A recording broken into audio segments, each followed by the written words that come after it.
We knew that people thought crypto was a scam. So why would they say you're crazy? Is it just because it's $1,000 or wanting to own a monkey JPEG? Well, great question, actually. And today we're cracking the code on a digital revolution that's rewriting the rules of ownership. NFT. Non-fungible tokens, or NFTs. $69.3 million. NFTs are about much more than viral hype. Who better to guide us through this new technology than Steve Kaczynski, co-author of the new book, The Everything Token.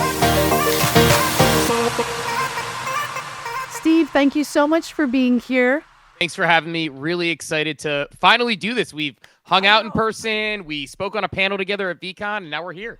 I know. I'm so excited. Now, Steve, let's be honest, right? When most people hear the word NFT, they think overpriced monkey JPEGs and internet hype.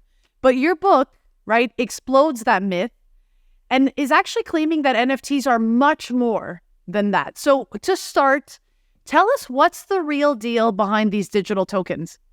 Yeah, I love that you brought that up because, and it's funny because most people you talk to think of NFTs as these overpriced monkey pictures, exactly as you said. And that's actually why, I'll get into answering your question, but that's why we started the actual book with a picture of a monkey JPEG and actually met the readers where they are. It's kind of funny when we were working with our editor and our publisher, they made the point that you can't just expect people to walk in the door and say, we trust you, we believe you, that these things are sort of this next iteration, this incredibly powerful multi-purpose software.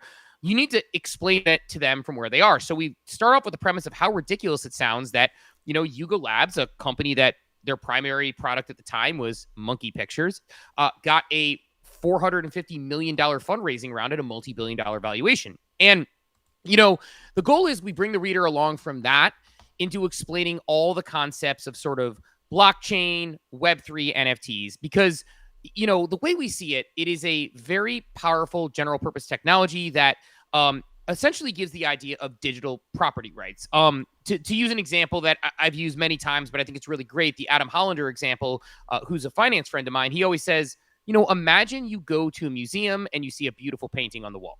You can take a picture of that painting, but that picture is not worth anything at all, right? It's just on your phone. Yeah. You can buy a print in the gift shop. It's not worth much more than the paper it's printed on. The reason why the painting is worth so much money is because it's the original. The museum owns it, and they can prove both of those things. And up until recently, you couldn't do that without digital collectibles. So long story short, with anything digital, whether it's an image, a media file, etc., being able to prove ownership creates property rights, and property rights create markets. I couldn't sell you my house without proving I own it. I couldn't sell a car without proving I own it.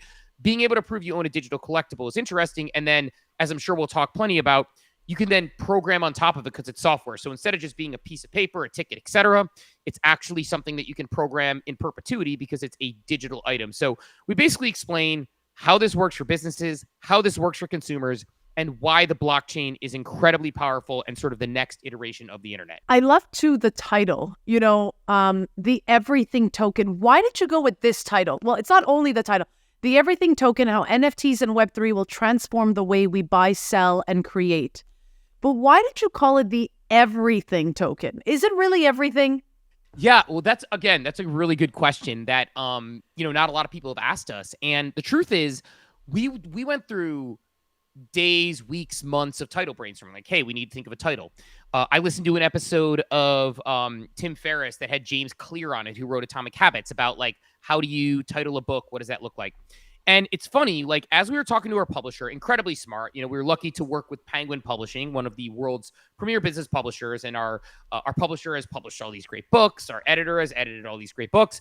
They said, well, just make it really understandable, because the target of this is, anybody can read it, but like, we want non-blockchain native people to pick it up and understand it. And they're like, so what problem does Web3 and NFTs solve?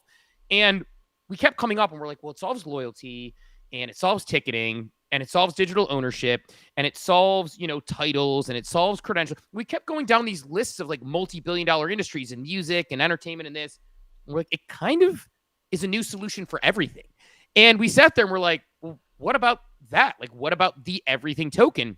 And our editor and us kind of all looked at each other and sort of agreed. And we're like, I guess it kind of fits, because we had written most of the text at that point. And when you went through, it was like all these different industries. So we ended up settling on the Everything Token because we really think just like the internet changed everything, just as even social media and the ability to communicate back and forth changed everything, we think that Web3 and NFTs will change everything. And I want to preface this. So I got an advanced copy. Thank you, Steve. And I loved what you wrote here. I did a little video the other day for social, obviously, because you mentioned me, which I have to say, I was like, oh my God, this is the beginning of my start. My start, even though I've been here for a while, but I do want to show, this is my PFP, and I do want to congratulate you because you said it here. This really is for that person who does not understand what NFT is. And I will say, having been in the space for 3 years, I still get asked a lot of the questions you guys start your chapters with. And I was like, okay, they really dissect what I think you were probably being asked, a question from friends and family, what I was being asked, explain this. What about this? But what about houses? Okay, but can't I do this with, X, Y, Z? And I love that it's so simple. It really is very simple. Like I was reading it, but it wasn't so technical where I felt like I have to put this down. I got to go do something else. It's really simple. And you give those concrete examples that I think a lot of people still don't understand. So congratulations on that alone, because I can't imagine, it's hard for me to do that in 60 seconds for like a short TikTok clip, but in a book this way. And what I also loved, and because I just want to give you your praise right now, because we were talking about how simplified this is. I love that within each chapter too, you have I don't know what you want to call them, but sorry, I'm not in the frame here. Many other chapters, or you know what I mean? So it's also easy on the eyes as well. So I wanted to tell you that. All this to say, I do want to get to maybe your journey with NFTs. How did you first hear about NFTs before you even got to writing this book, before even thinking about writing this? What was your journey like? Give us the TLDR of your journey into NFTs. Do you remember what year that was? Hey there, I'm noticing that a lot of you are watching my content, but you're not subscribing to the channel. So let's please take this moment to like, subscribe, and hit that notification bell so you never miss an episode. This not only helps the YouTube algorithm know that you love this type of content, but it also helps amplify me, the creator, to be able to bring on bigger and better guests. Let's please take this moment to like, subscribe, and hit that notification bell. Thank you so much.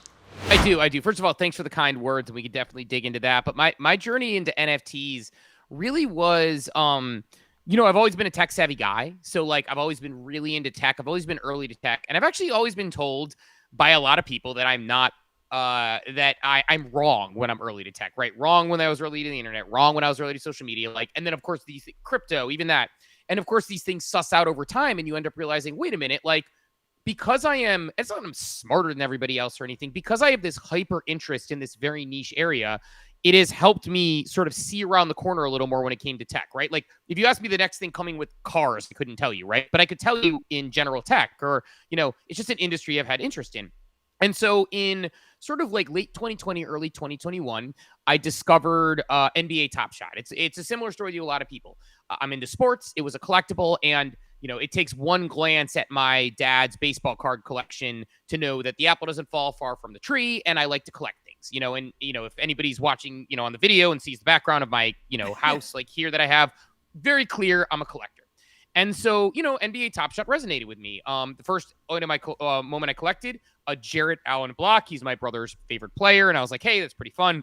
And then I started Googling what NFTs actually were.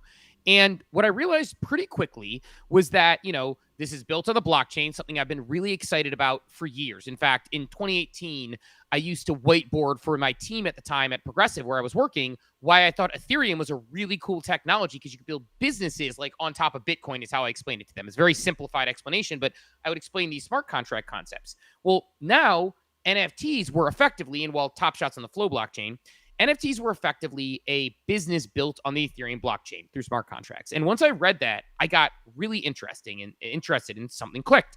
And so, I from that moment on, probably early 2021, I learned everything I could about this technology, just like I had with the internet previously when I was coding websites in 6th grade and just like everything else.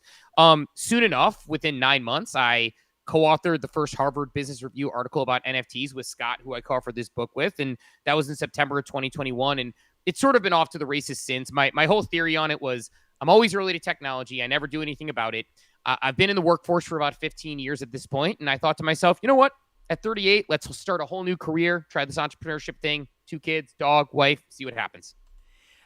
I love that story. Now, so you actually own one of the Bored Ape Yacht Club NFTs. Was that the first NFT you ever bought, or was it this NBA Top Shot? So the NBA Top Shot was the first official NFT I bought, which was really simple, credit card, all that noise. And then when I started learning more, I got a MetaMask set up because like Kings of Leon or someone was dropping something. I didn't end up getting the Kings of Leon NFT, but it was like a big deal, and they taught people how to do MetaMasks. My first NFT I bought, or minted, I should say, was an art blocks. I was actually listening to a Kevin Rose podcast, and he had Snowfro on, and it was called Galaxis, and it's these little planets. And that was actually a really big moment for me. So it's funny you ask about that, because this moment when I minted that Ethereum NFT, it's like this planet, and the clouds are different, and the planets are different, and the time of day is different, and sometimes some have planes and some have helicopters. And I had this moment in time where I'm like, this is the only, non-fungible, this is the only one of these that exists. I mean, the same way you wouldn't trade out your dog for another dog, right? Dogs are non-fungible.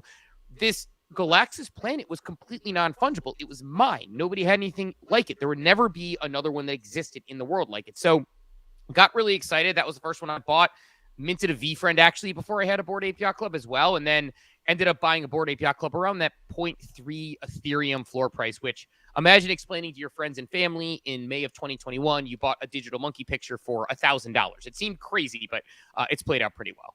So what did your friends and family say when you did tell them, look, I bought this monkey JPEG that you're seeing online? Like, what was that reaction like? I love to go back in time with my guests to kind of get that feel, so other people who are joining in on this conversation get to understand where we all were in 2021. Yeah, this is one of those moments where it requires conviction, because when you buy this picture, so I have a monkey with a spinner hat and a stunt jacket that I paid $1,000 for. $1,000 for this monkey. And the reason I did it, and I explained to people, was all of these wonderful people from around the world. Josh Ong, who was a journalist who knew a lot about crypto. Chris Jordan, who I now host a podcast with, who was incredibly savvy in business and incredibly savvy at, fantasy sports and gambling. Baron von Hussel, an amazing community builder. All these people one day flipped over their pictures to this profile picture. It was the first thing I saw. And all of these people I looked up to and I really enjoyed learning from were joining this club. And I said, well, I want to be part of that club. And what I tried to explain to people was I explained to people the decentralized nature of the club. It was like you were part of something. It was like rooting for a sports team. It was like your favorite sports team became Bored Ape Yacht Club. You're rooting for them to succeed. And it was never about the money or the floor or anything like that. What it was about was, being part of that journey with them. And what was funny about it was initially, people looked at me and said, $1,000 for a monkey JPEG, you're crazy, right? And they told my wife she was crazy. My wife is the most supportive person on planet Earth. So she was always like, he knows what he's doing. Why would they say you're crazy? Is it just because it's $1,000? Like, what was it that was crazy? Spending that type of money or wanting to own a monkey JPEG? Well, great question, actually. And so the reason I was crazy is their mind was, well, I can just right click and save that. To which I've explained to my friends, like I have a friend who has a very nice Tesla before they had the cheap model. And I said, well, you own a Tesla. They said, yeah. I was like, I just took a picture of your Tesla. Can I use it? And they're like, well, no, like you can't just use my Tesla. I'm like, right, this is an access pass. And it wasn't until, well, first the floor started going up and suddenly it was worth like $5,000. And they were like, well, of course you're going to sell this thing now. And I was like, I don't think so. And then once I went to the first Ape Fest, which was in November of 2021. Once I went to that first Ape Fest, which like they had this giant warehouse party, and they had surprise performances from Chris Rock and Aziz Ansari and The Strokes and Lil Baby and Beck and like these big like acts and everything, right? And all of a sudden, like I had video of this thing, and the only way I could get in was the access pass, which was that image. And that was when it started to click for a lot of my friends that, oh, so this monkey picture you have is tied to an actual record, a digital record. And if I show someone that monkey picture, they don't let me in the door. But if you have that digital record proving you own it, you get in the door. And I was like, yes. And that's when it started to click for a lot of my friends. Not all of them. But it was funny. It kind of went from, oh my God, are you going to sell this thing? Why would you buy this thing? To, wait, how do I get into this thing? Which was sort of a turning point for a lot of my friends, which tend to be on the more tech savvy side. But it was once they saw the access pass aspect of it. And then I started explaining to them, as the book says, you can do everything with it. You can build any software application. And that's when it started to click for at least a lot of my friends and family. What sparked your interest in actually getting to the point where you're like, you know what, I'm going to write this book. I'm going to be this person in this space along with Scott. Scott's not here today, but along with Scott, you both decide we're going to write this book. Like, what was it that you were like, it's on my shoulders? Yeah, I mean, honestly, like, it's really interesting. When we wrote the first Harvard Business Review article about NFTs, like, we knew that people in Web3 would be stoked about it. Because, like, look, NFTs, Web3, pictures of Bored Apes on Harvard Business Review. And if people aren't familiar with Harvard Business Review, it's effectively like the sort of premier publication that when I was at Progressive and Nestle, if we did an offsite training, you would have like photocopied pictures of the Harvard Business Review, pictures and pre-reads from Harvard Business Review, because they're like, this is the sussed out best stuff that's sort of the ideas that are ahead of the curve, right? And so we knew Web3 would be excited about it. What I think we didn't anticipate was that, the non-traditional business, non-traditional, non-NFT people, so non-blockchain people, all of a sudden, like people who were business leaders, people who were leaders in media would read this thing and say, oh, this kind of explains that this is not just some passing fad and this software makes sense. So we had that in one hand. And in the other hand, Scott and I were going around doing consulting, talking to large companies, largest agencies in the world, et cetera. And we would hear them say, okay, this is great, but we need more information. They'd be asking us questions. And certainly we couldn't clone ourselves. At least the technology doesn't exist as of today. So we couldn't clone ourselves to kind of talk to all these people about this technology. And we thought to ourselves, okay, there's a book here. It seems like there's an extension of this sort of article here.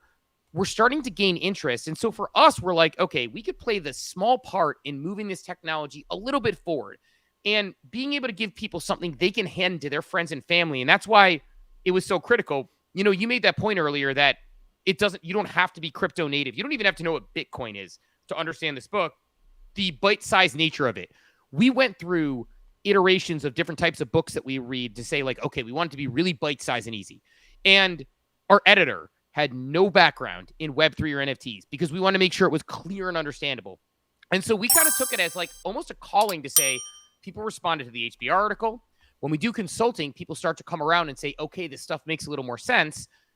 Maybe we should write a book so that we could scale ourselves and sort of, because I mean, what a book is, like you said, like these are my ideas and Scott's ideas just transported forever to people who read about them. So we thought maybe that's the best way to scale it and try to educate the masses on this technology. How do you debunk the common misconceptions surrounding NFTs as those monkey JPEG pictures? And I like what you said there, the right-click save. I forgot about that one. See, that's an oldie but a goodie. Obviously, in the book, you're debunking, but what do you typically tell those businesses? What were you telling those businesses? Like, how did you simplify what the NFT could do for them and what an NFT is?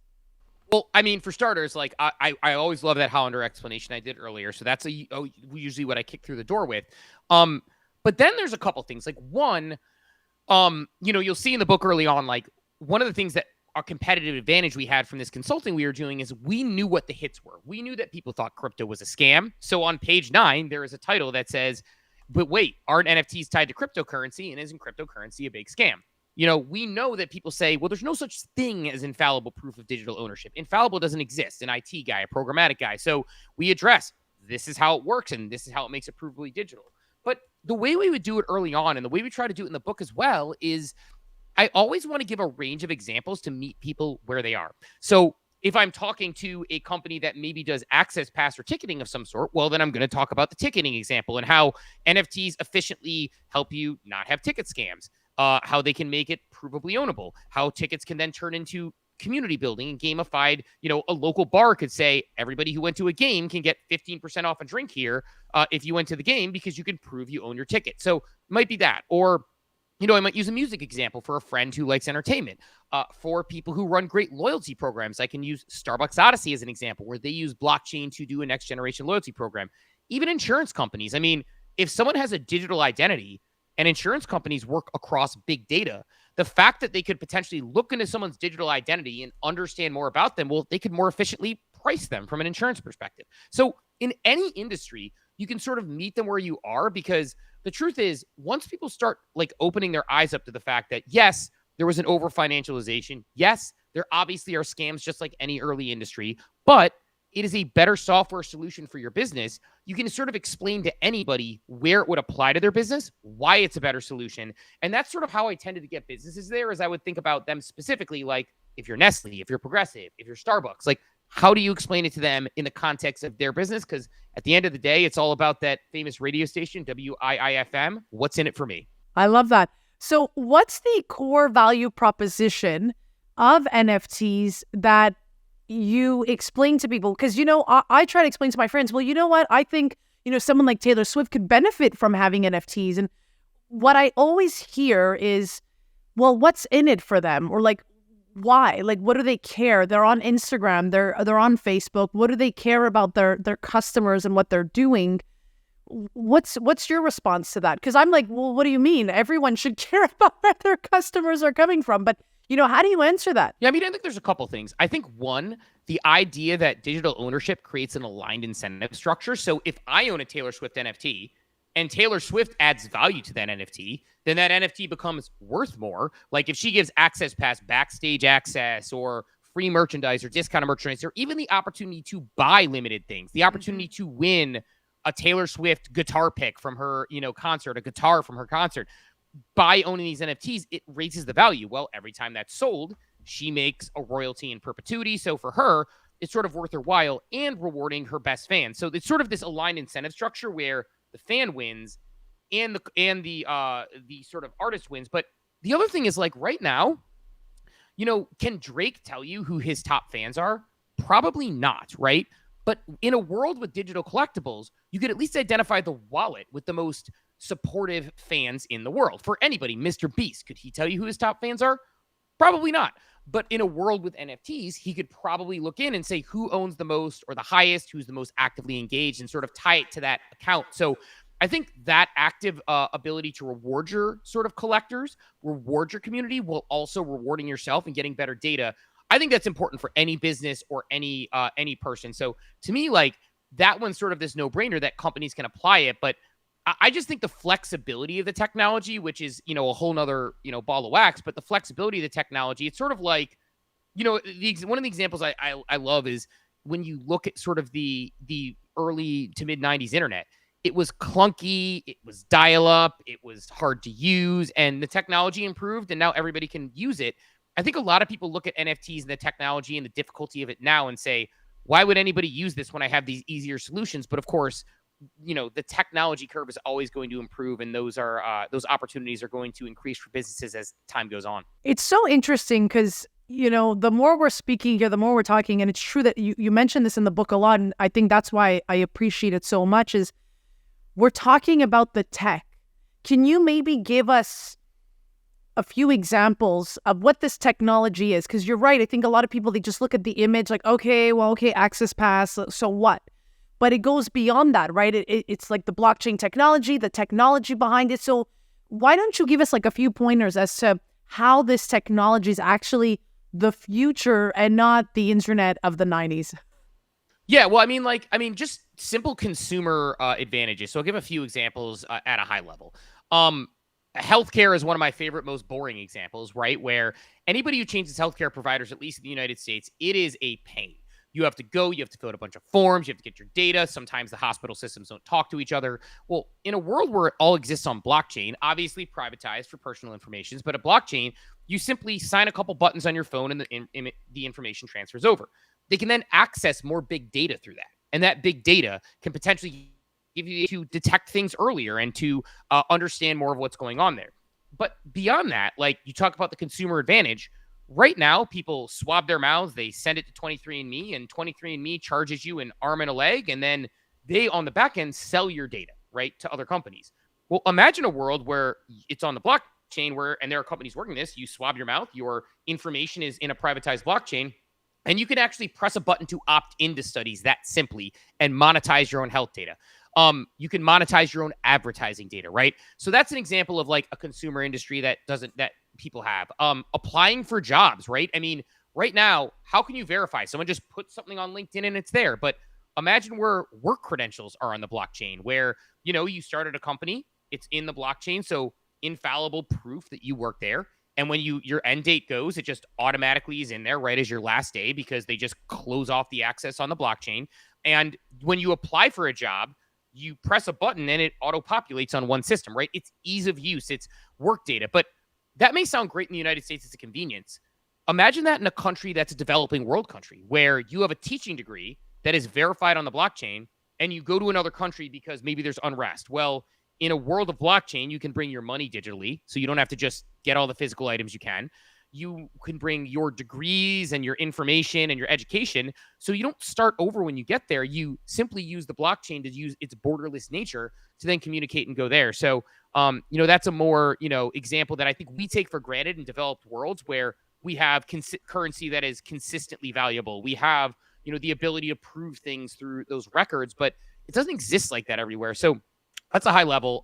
Last example I'll give is like a small business example where, the idea that right now you have to put this cocktail of technologies together to do various things. So you have one vendor for this, one vendor for this, one vendor for this, and the blockchain technology can actually bring that all together with NFTs. So example we use in the book, donut shop picking a new flavor of donut. Like if you're trying to pick a new flavor of donut in the donut shop, you might want to get your customers to vote on it and say, everybody who votes on it will get a free donut. Well, look at it this way. Like if I want to game the system and get a bunch of free donuts, I could set up a gazillion email addresses, vote. It's hard, a bunch of accounts. Well, if you have the blockchain, you could have one person who owns the NFT getting one vote, right? And then you could say everybody who voted at all on the new donut gets a free one. Everyone who voted at all on the flavor, even if it didn't win, they can get one half off. So buy one, get one, right? And then let's say you want to throw a party, right? Well, you could use the same NFT as a ticket because flexibly it lets you vote on it. It's going to let you give a coupon for it. It's going to work as a ticket to get you in, and it's going to verify that you got your donut. So like the idea of it being like one flexible technology versus right now that donut business has a punch card and collects emails and tries to reach people that way. It sort of solves a bunch of problems in one. It's sort of like the internet. Yes, were there ways to do things before the internet or before cell phones? Absolutely. But having everything in the palm of your hand in a cell phone makes it a more elegant and flexible technology. The blockchain is very much the same, where it's an elegant and flexible technology that's 3 applications, but there's a variety of things you can do with this individual token. I was going through the book and I hear you say this all the time on your show in the morning, Coffee with Captain. For those of you who don't know, you can come find him on X. Every morning at 8 a.m. They're there every day. They don't miss a day ever.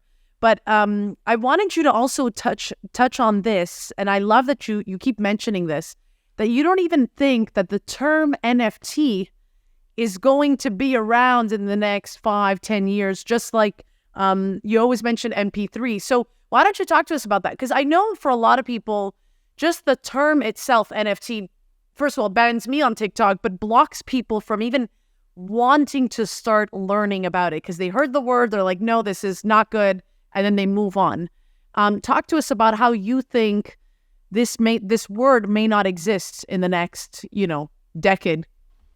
Yeah, that's a great one. And I actually forgot about that particular part of the book because we've been covering so many other ones. But it is true. Look, I mean, you said it yourself with the MP3 example, right? I mean, we don't say MP3 anymore. You just listen to Spotify, you listen to music, and an MP3 is just powering the actual music that you listen to.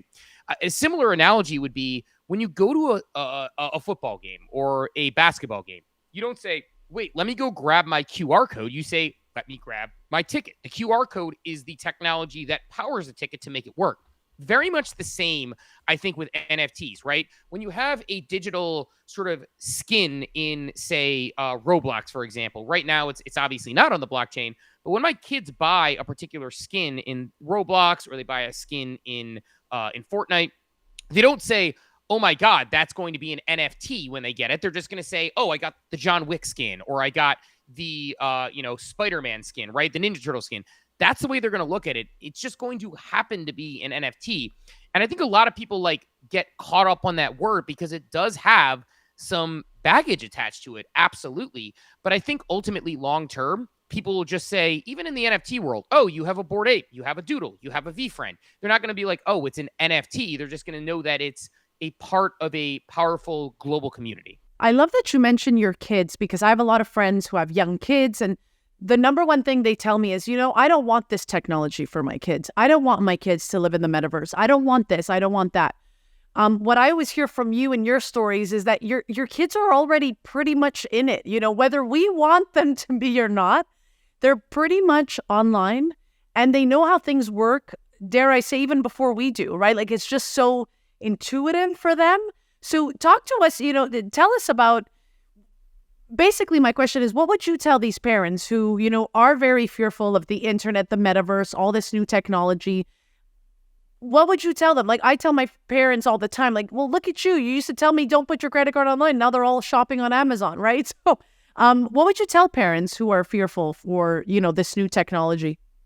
Yeah, I think you nailed it. I think we look at the way technology has evolved, and it is inarguable that, to me, there's going to be some form of metaverse activity as our kids grow up. And one of the analogies I use is video games. When I was a kid, you never saw a grown-up playing video game unless it was like Tetris or Dr. Mario, right? Nobody played like video games. But then my generation, I'm 40 years old right now, grew up playing video games. And as we grew up playing those video games, we aged into them. So now, like, people my age squat up and play Call of Duty, Halo, Fortnite, like you name it. Very similarly, when my kids come home, their consumer behavior is they come home, they call their friends, and then they play Roblox, they play Minecraft, they play Among Us, they play all these immersive games where they're immersed in worlds. They use, I see that you have an Oculus behind you. My son uses Oculus. He plays Gorilla Tag. So all of these things are them going to virtual spaces with their friends to hang out and effectively walk around in this world. So my inclination is that they will grow into this technology the same way we grew into video games, the same way we grew into cell phones, right?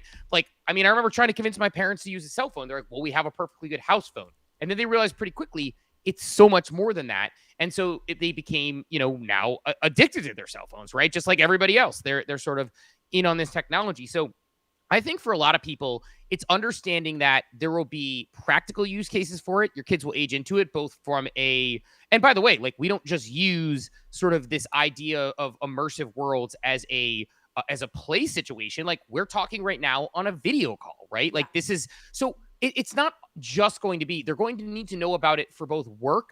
I had this conversation with people when they were like saying like, oh, your kids have iPads at, insert age. And it's like, well, yeah, they're going to need to use this technology in their lives as they work. And like, it's not that my kids don't play outside or play soccer or do all those sorts of things, but at the same time, they need to understand how this stuff works, or else they are going to be behind. I took so many notes, but on page 25, you also mentioned that NFTs will fundamentally shift the way we buy and sell ...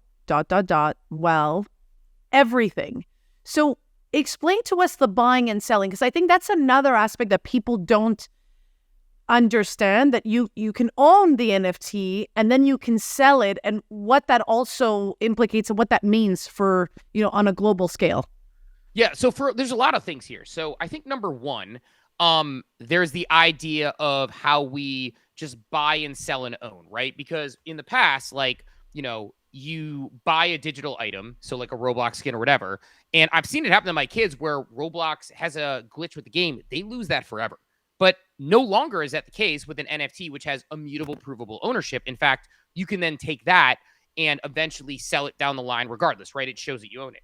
But like, the way we do business changes in a couple of ways. I think number one, for a brand that is trying to target sort of, individual people, it gives you the ability to say like, look, if I buy a John Deere tractor and John Deere wants to do business with me in some way, shape, or form, how do they know who owns that tractor? I could have sold it. Maybe I register with an email, maybe not, whatever, right? If there's an associated NFT with it, that's that simple, they can provably target who owns it, right? There's a chip in the John Deere tractor. I tag it. I own it. If I sell the tractor, that person tags it. They own it, right? they can then target. So they could sell mulch to that person. They could try to get that person as a repeat customer. They could try to reach them in various ways. It gives a new level of provable ownership on the physical to digital end. But number two, there's sort of this third party idea, which is, if I used to work with Hot Pockets when I was at Nestle, and they did a gaming deal with NRG, like a gaming partner, a gaming team that is, really well known and really good at like Rocket League. That's their target audience. Imagine if they wanted to get more precise. Now they're still going to do that because that's, wide scale marketing and there's multiple marketing channels. But imagine they want to target specific to gamers. Well, they could say anybody who owns a Fortnite skin, a Pirate Nation NFT, a Battle Plan from, NFT, or is playing Battle Plan, right, by Pixel Vault and Reboot. Well, they could target those people very specifically now because they can prove and know which customers are actually engaging. So it changes the way we market. It changes the way we buy. It changes the way we sell. And that idea of ownership changes a lot of things from community building to how you actually interact with your customers on a day-to-day basis. What surprised you the most during your research to write this? Like, what was one thing that you have next to your bedside table that you're like, I can't believe, we figure this out while doing the research? I think that's a great question. I think one of the things that took us aside was how much we realized there's this old phrase, not everything that counts can be counted, and not everything that can be counted counts. And I remember when I was working for Progressive, certainly, which is a very numbers-driven company, and even Nestle, you look a lot at the numbers, the large data, the demographics, and you think, okay, like, how are we going to program against this?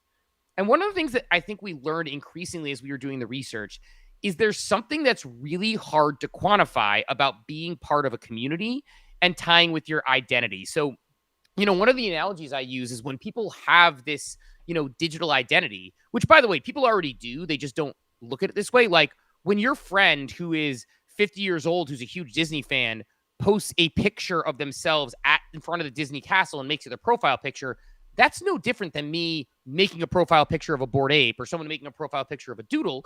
It's just that person is flexing their Disney fandom. And what we realized, I think, going on throughout that was a little surprising, at least to me, is the actual power of community as it continued to extend out, where people weren't necessarily looking at these astronomical floor prices. They were looking at the value of being part of something, similar to somebody who's a fan of a specific sports team. Whether it's whether you're a European football fan, like you have something in common. Or, an example I use, I went to Ohio State. I'm an Ohio State Buckeye. If I'm in the airport and I see somebody in a random airport, in a Denver airport, wearing an Ohio State shirt, I'm probably going to say something to them. I've never met this person before. And that aspect of community and identity is something that I don't know if I realized how deep-seated that actually was until we started researching more and more and realizing that there's something here that if you turn a corner and do it right, it doesn't matter if you're Starbucks or the local coffee shop, you can create an arm of people who are fans of your brand the way they're fans of a sports team. Yeah, I mean, that's how I kind of look at, your 1,000 true fans when I help people with their content. It doesn't matter how many people are following you. What matters is how many people are actually involved and want to be a part of something. So talking about community, that makes total sense. And we see it all the time, right? So many people buy hoodies with their university, school and whatnot. And that's all it is, right? There's no other attachment other than, okay, I went to Harvard.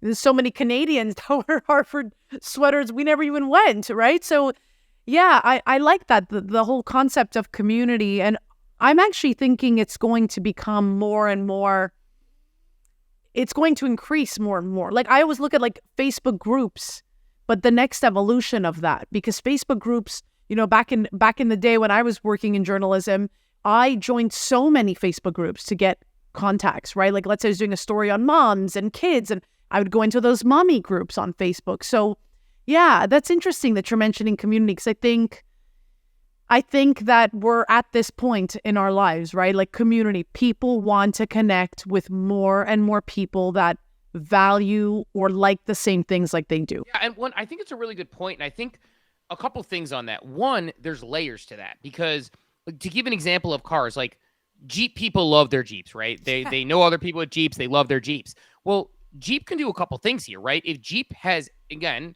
NFTs issued with their Jeeps, like they could fit at that, talk about that, have the data that codes the color, the year, whatever.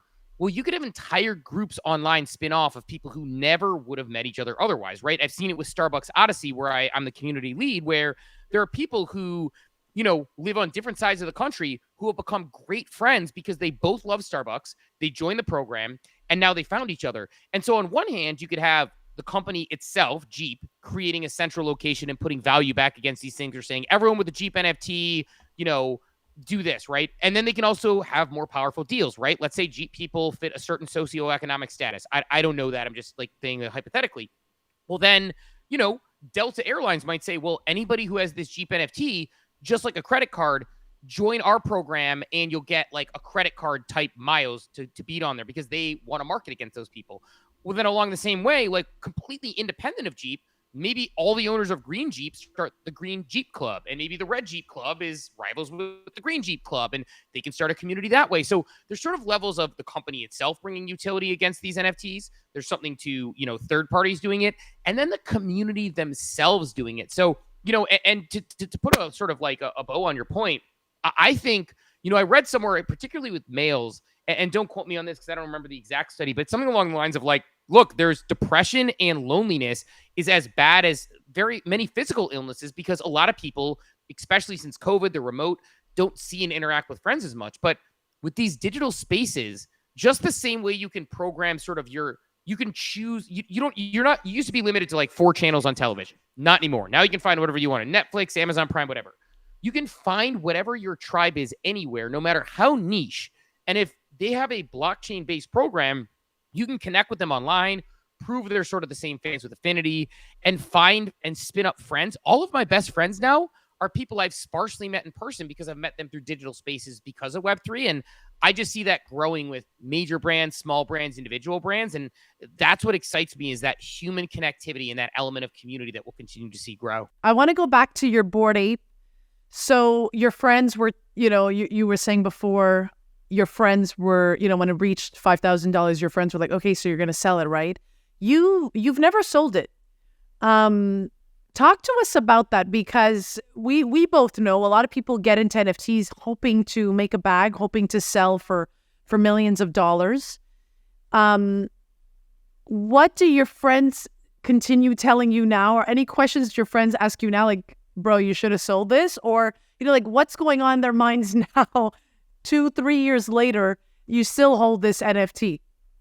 Yeah, I mean, some of them do, but to me, there's such a sentimental value tied to it because getting that NFT introduced me to, like, I mean, I'll give 2 examples, like, that are very tangible. You talk about the value of being in this sort of decentralized club of people who, one, I identify with. I'm somebody who's always been really interested in reading and academics and all that good stuff, but I'm also a little degenerate. I like a good joke. I like to gamble. I like that. And that's what that club was. It was very much a group of people who were intelligent thinkers, a lot, at least the ones I've connected with, right? A lot of them, but also people who just wanted to mess around and have fun. And I always like valued that.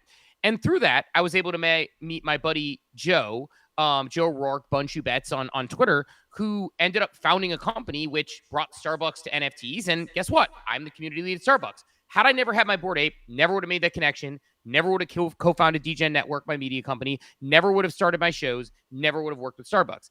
Similarly speaking, I met Chris Jordan, Captain Zwingli, my co-host, who you mentioned. We have done 536 straight episodes or something on Monday through Friday. Christmas, New Year's, you name it, doesn't matter. We don't miss a day, 6 days. Yeah, thank you. I appreciate that, because it's a lot of, on all days, one of us is there, at least co-hosting with a guest co-host, but I would say most days we're both there.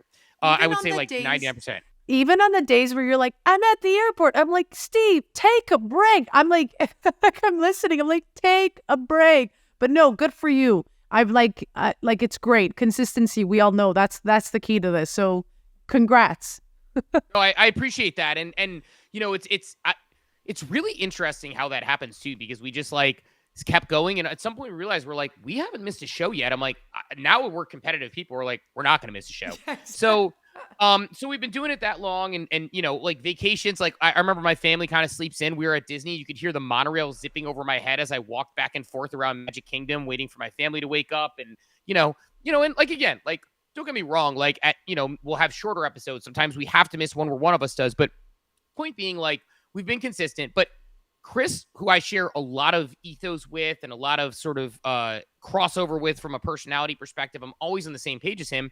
I met him because I own this monkey picture and we were in the same digital spaces hanging out. And I have so many stories like that from my ape that it's like, not to say I'll never sell my ape. I don't know. Maybe one day I will. But like at the moment, it's like, to me, I remember Josh Ong, who's like somebody I really respect, saying this at one point, where when it went to like $25,000, people were like, you're crazy. And he said, people think this is crazy. He's like, but to me, this ape is worth more in my hands than it is out of my hands. And, you know, for me, that's the way I still see it. There will come a day maybe when that's not the case, but at least for me, in the time being, like, you know, forget all the financial aspects you've gotten from it, the airdrops, the things that have come that have, you know, financially benefited us. Just from a career standpoint, my life wouldn't be where it is without the Bored Ape Yacht Club. So to me, that's a sort of a special moment. What advice would you give to these businesses that are still hesitant towards NFTs, the blockchain? You know, what type of advice would you give them? This is going to sound super shilly, but it's my honest advice, which is read the book. So here's why. Anytime there's a new technology, it behooves you to learn about it. And you may read the book and say, they're not for my business, or I'm not ready right now, or the infrastructure isn't there, right? Because right now, the reason why companies like Starbucks and Nike are doing it is because there is some cost entry. There is some regulatory uncertainty. So the large companies can do it. That's how the internet was, right? When I was coding websites in the mid 90s, I had to learn HTML and I had to read books on it, and there was nowhere to learn it. And if one piece of code was off, then the site crashed. And if my sister got a phone call, it kicked me offline and all these other things, right? Now there's Squarespace and high-speed internet. So we could leave this show today, spin up a Squarespace, and have a website up tomorrow, right? NFTs will very much be the same way. So I think for a lot of people, my recommendation would be read the book and understand it. Because, you know, Scott and I read the audiobook. When we were reading the audiobook, we both recorded over the course of 2 days, like, you know, 12 to 15 hours of recording, but that's with starts and stops or whatever.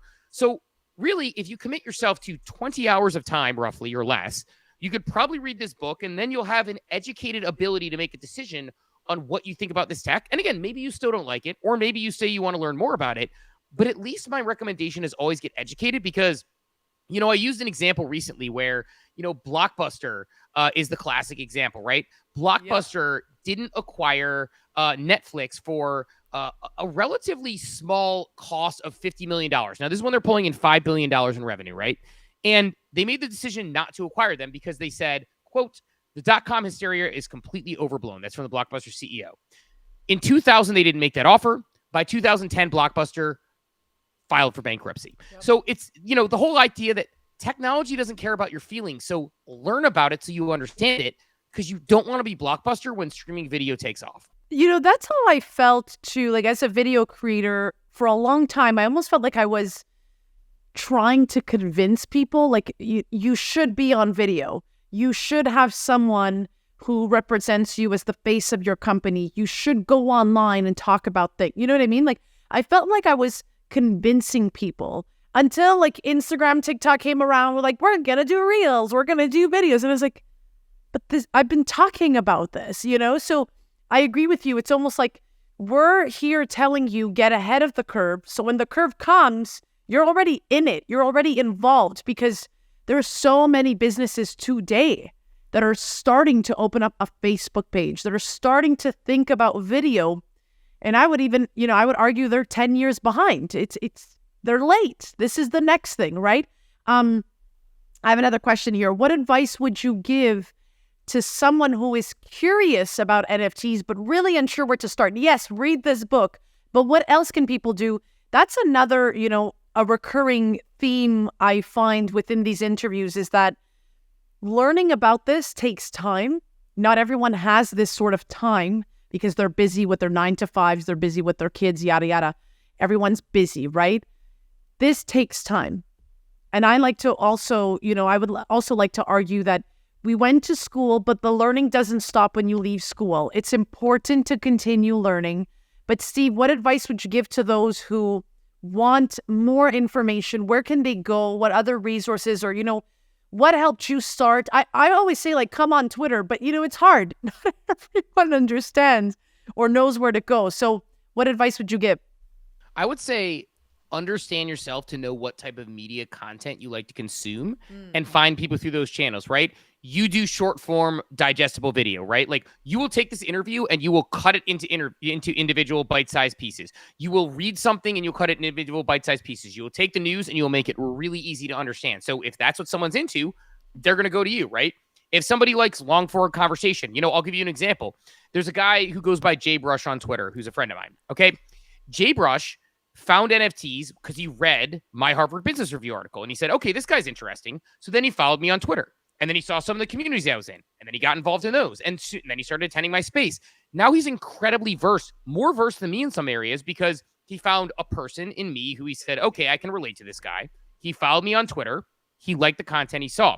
The good news is right now, as there's more mediums coming out, right? Like this book, to your point, first book I know of anything like this. But Chris Dixon, Read, Write, Own is coming out. Incredibly good book. And by the way, we love the Chris. He wrote a quote for the back of our book, the co-founder of 1816Z, him and Gary and some Nobel Prize winners. They wrote quotes on the back there.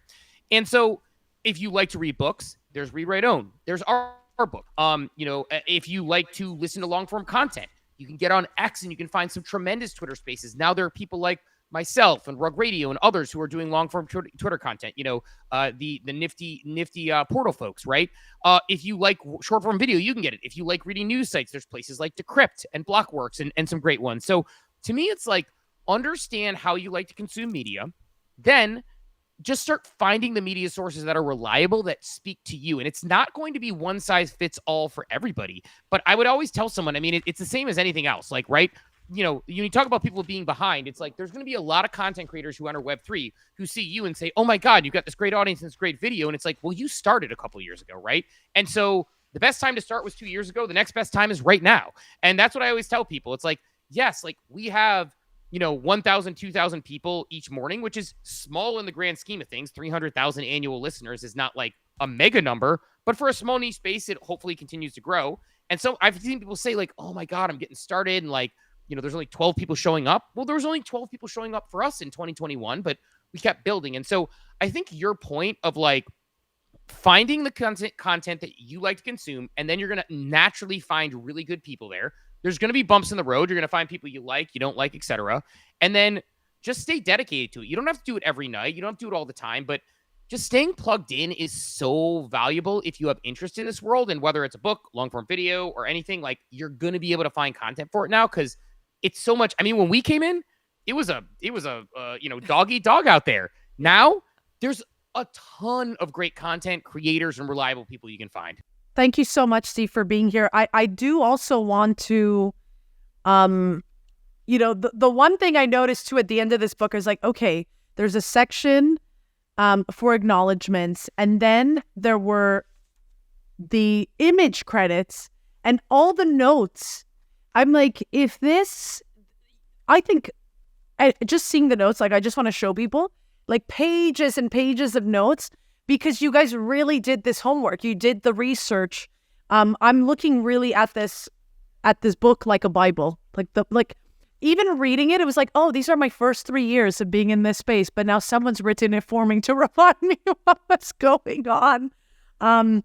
Just congrats on this book. I can't say enough great things. I'm obviously going to get more copies for friends and family.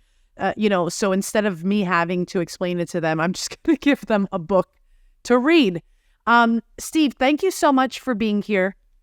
I always say, and I always end the show by, letting people know, first of all, you guys can go get this book. It's now available on Amazon.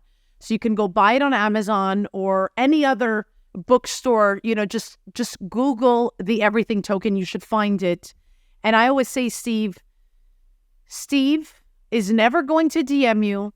This is not financial advice. Steve is never going to tell you what to buy except for this book. Don't always do your homework. We just said it. Study, do your homework, invest more than dollar cost average, whatever, all the terms.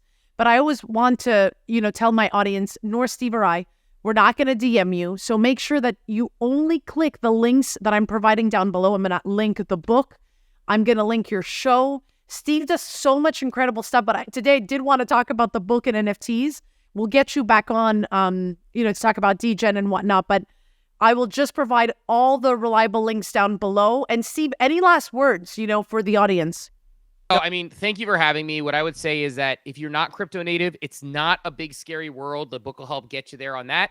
And if you are crypto native and you're tired of having your friends and family call you crazy, you can say, look, listen to the Harvard guy and the business eye and the entrepreneur, and they'll tell you about this whole world. And our goal is, like I said, just to help bring this technology a little closer to mass adoption so that consumers and businesses can see the benefits. So thank you for having me on, and thank you for your leadership in this space as you continue to pump out those videos and really make it understandable for the average person. Thanks, Steve. I will say, even when I was reading this, your voice was in my head. I was like, I want to get the audio version, but I was like, I hear Steve every time. Love that. I love that. Thank you so much, Steve. Thank you.